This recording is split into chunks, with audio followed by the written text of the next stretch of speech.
കേരളത്തിലെ CPM-നെതിരായി കേന്ദ്ര ഗവൺമെൻറ്റും സംസ്ഥാന ഗവൺമെൻറ്റിൻ്റെ ഒത്താശയോടുകൂടി ഇന്നലെ വരെ പാർട്ടി പ്രവർത്തകർക്കും നേതാക്കൾക്കും എതിരായി ED ഉൾപ്പെടെയുള്ളവരുടെ കടുത്ത കടന്നാക്രമം. കോഴിക്കോട് തന്നെ 9 പേരെ റിയാസുമായിട്ട് പരിചയമുണ്ട് എന്നുള്ളതിൻ്റെ പേരിൽ റെയ്ഡ് ചെയ്യുന്ന അവസ്ഥയാണ് ഇന്നലെ ഉണ്ടായത്. ഞങ്ങൾ ഇന്നലെ അതിനെ ശക്തിയായിട്ട് പ്രതിഷേധിച്ചിട്ടുണ്ട്. ഇടതുപക്ഷ പ്രസ്ഥാനത്തെ പ്രത്യേകിച്ച് CPIM-നെ കടന്നാക്രമിക്കാനാണ് CPIM-ൻ്റെ നേതാക്കളുമായിട്ട് അടുത്ത് ബന്ധമുള്ളവരെയെല്ലാം റെയ്ഡിൻ്റെ ഭാഗമായി ഒരു പുകമറ സൃഷ്ടിച്ചുകൊണ്ട് പാർട്ടി വിരുദ്ധ മനസ്സ് രൂപപ്പെടുത്താനുള്ള ശ്രമം അവർ നടത്തുകയാണ്. വലിയ രീതിയിലുള്ള കൊള്ള BJP-യും സംഘപരിവാർ വിഭാഗങ്ങളും നടത്തിക്കൊണ്ടിരിക്കുന്ന സന്ദർഭത്തിലൊന്നും കേരളത്തിലുൾപ്പെടെ നിലപാടുകൾ സ്വീകരിക്കാത്ത ED ഇപ്പോഴും പാർട്ടിക്കെതിരായിട്ട് ഇതുപോലുള്ള റെയ്ഡും അതുപോലുള്ള പരിപാടികളും സംഘടിപ്പിച്ച് പാർട്ടി വിരുദ്ധ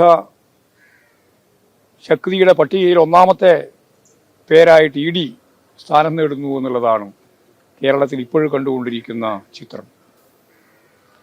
തൂഫാൻ പേര് പറഞ്ഞുകൊണ്ട് കേരളത്തിൽ ലഹരി, പ്രത്യേകിച്ച് സിന്തറ്റിക് ലഹരിക്കെതിരായി ശക്തിയായ ക്യാമ്പയിൻ ഞങ്ങൾ നടത്തുമെന്ന് പ്രഖ്യാപിച്ചുകൊണ്ടാണ് ആഭ്യന്തര വകുപ്പ് രംഗത്ത് വന്നത്.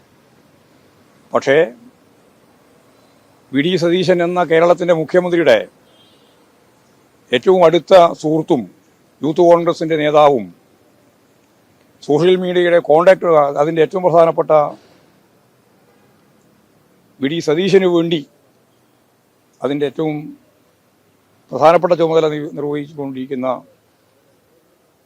ക്രിമിനലിനെ പിടിക്കപ്പെട്ടപ്പോൾ അന്താരാഷ്ട്ര ബന്ധം ഉൾപ്പെടെ ചൂണ്ടിക്കാണിച്ച് പറഞ്ഞപ്പോൾ അദ്ദേഹത്തെ ചോദ്യം ചെയ്യാനോ അതിൻ്റെ ഭാഗമായ നിലപാടുകൾ കർശനമായി മുന്നോട്ടേക്ക് കൊണ്ടുപോകാനോ ശ്രമിച്ചില്ല എന്ന് മാത്രമല്ല, ആ കേസന്വേഷിക്കുന്ന ഉദ്യോഗസ്ഥനെ ജില്ല മാറ്റിയിരിക്കുകയാണ് ഇപ്പോഴും എന്ന് നമുക്ക് കാണാൻ കഴിയും. കസ്റ്റഡിയിൽ വാങ്ങാൻ തയ്യാറില്ല, ജയിലിലുണ്ട്, പക്ഷേ കസ്റ്റഡിയിൽ വാങ്ങുന്നില്ല, അന്വേഷിക്കുന്നില്ല, ഫലപ്രദമായ ഒരു നിലപാടും സ്വീകരിക്കാൻ തയ്യാറാവുന്നില്ല.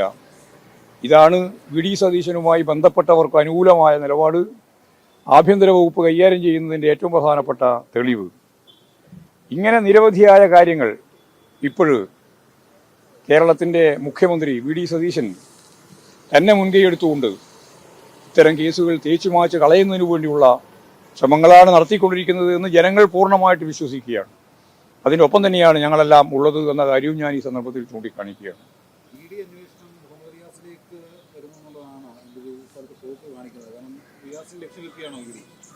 മുഹമ്മദ് റിയാസിനെതിരായിട്ടുള്ള കാര്യങ്ങൾ പറയാൻ വേണ്ടിയിട്ടാണ് അവർ ശ്രമിക്കുന്നത്. അതിൽ യാതൊരു വസ്തുതയില്ലാതാണ് എല്ലാവർക്കും അറിയാം. ഒരു വസ്തുതയില്ലാത്ത കാര്യം വസ്തുതയാണെന്ന് വരുത്തി തീർക്കാൻ വേണ്ടിയിട്ട് കുറേ മാധ്യമങ്ങളും അതുപോലെ തന്നെ ED-യും ഇവിടെ കേരളത്തിലെ UDF-ൻ്റെ ഗവൺമെൻറ്റും കേന്ദ്രത്തിലെ BJP ഗവൺമെൻറ്റും എല്ലാം ശ്രമിച്ചുകൊണ്ടിരിക്കുകയാണ് എന്നാണ് ഞാൻ നേരത്തെ പറഞ്ഞതിൻ്റെ അർത്ഥം. ഇനിയിപ്പോൾ അതൊരു വ്യക്തിപരമായ കേസായിട്ട് മാറ്റാൻ പറ്റില്ലല്ലോ, കാരണം പാർട്ടിയുടെ നേതാക്കളെ ലക്ഷ്യം വെക്കുമ്പോൾ അതിനെ ഞങ്ങളിതിനെ ആ കേസുമായിട്ട് ഞങ്ങൾക്ക് ഇതിൻ്റെ ഭാഗമായിട്ട് വേറൊന്നുമില്ല. രാഷ്ട്രീയമായിട്ട് വരുമ്പോൾ അതിനെ രാഷ്ട്രീയമായിട്ട് നേരിടുക എന്നുള്ളതാണ് നേരത്തെ ഞങ്ങളെടുത്ത നിലപാട്. ആ നിലപാട് ഇനിയും തോടും. അതിപ്പം റിയാസിനെതിരായിട്ട് വന്നാലും അതുപോലെ തന്നെ പാർട്ടിയുടെ നേതാവ് അവിടുത്തെ ജില്ലാ സെക്രട്ടേറിയറ്റ് മെമ്പർക്കെതിരായിട്ട് വന്നാലും ഒക്കെ ഞങ്ങൾ ആ നിലപാടാണ് സ്വീകരിക്കുക. രാഷ്ട്രീയമായിട്ട് ഇതിനെ നേരിടാൻ തന്നെയാണ് ഞങ്ങൾ ഉദ്ദേശിക്കുന്നത്. അതിൽ പിന്നെ വേറെ വിട്ടുവീഴ്ചയൊന്നും ചെയ്യേണ്ട യാതൊരു കാര്യമില്ല. ഞങ്ങൾക്ക് നന്നായിട്ട് അറിയാം ഇതാണ് അവർ ചെയ്തുകൊണ്ടിരിക്കുന്ന കാര്യം. ജനങ്ങൾക്കും അറിയാം.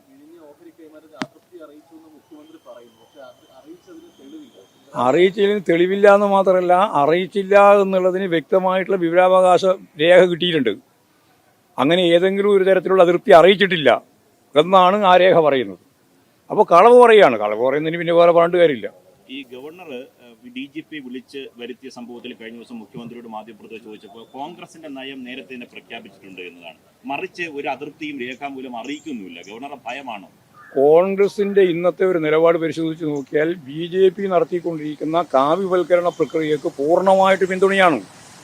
അത് വൈസ് ചാൻസലർമാരെ നിയമിക്കുന്ന കാര്യത്തിലായാലും സിൻഡിക്കേറ്റ് മെമ്പർമാരെ തീരുമാനിക്കുന്ന കാര്യത്തിലായാലും അതുപോലെ BJP-യുടെ പ്രധാനപ്പെട്ട പ്രവർത്തകരെ ഓരോരുത്തരെയും സെനറ്റിലേക്ക് നിരന്തരമായിട്ട് ഗവർണർ എടുത്തുകൊണ്ടിരിക്കുന്ന സന്ദർഭത്തിൽ ഒന്നും തന്നെ ഒരു അക്ഷരം പറയാൻ അവർ തയ്യാറില്ല.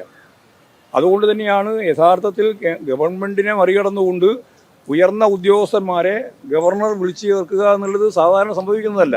മുമ്പ് അതിൽ ശ്രമിച്ചപ്പോൾ ഇടതുപക്ഷ ജനാധിപത്യ മുന്നണി ഗവൺമെന്റ് അതിന്റെ മുഖ്യമന്ത്രി തന്നെ ശക്തിയായിട്ട് അതിനെ എതിർക്കുകയും ഉദ്യോഗസ്ഥന്മാരെ അയക്കാതിരിക്കുകയും ചെയ്തിട്ടുള്ളതാണ്. ഇതിൽ യാതൊരു കൂസലും ഇല്ലാതെ ഇവരെല്ലാം ഇതിന് വഴങ്ങിയിരിക്കുകയാണ്. എന്ന് പറഞ്ഞാൽ യഥാർത്ഥത്തിൽ RSSന്റെ ഭരണം പോലെ ഇവിടെ VD സതീശൻ ഭരണം നടത്തിക്കൊണ്ടിരിക്കുന്നു എന്നുള്ളതാണ് ചിത്രം.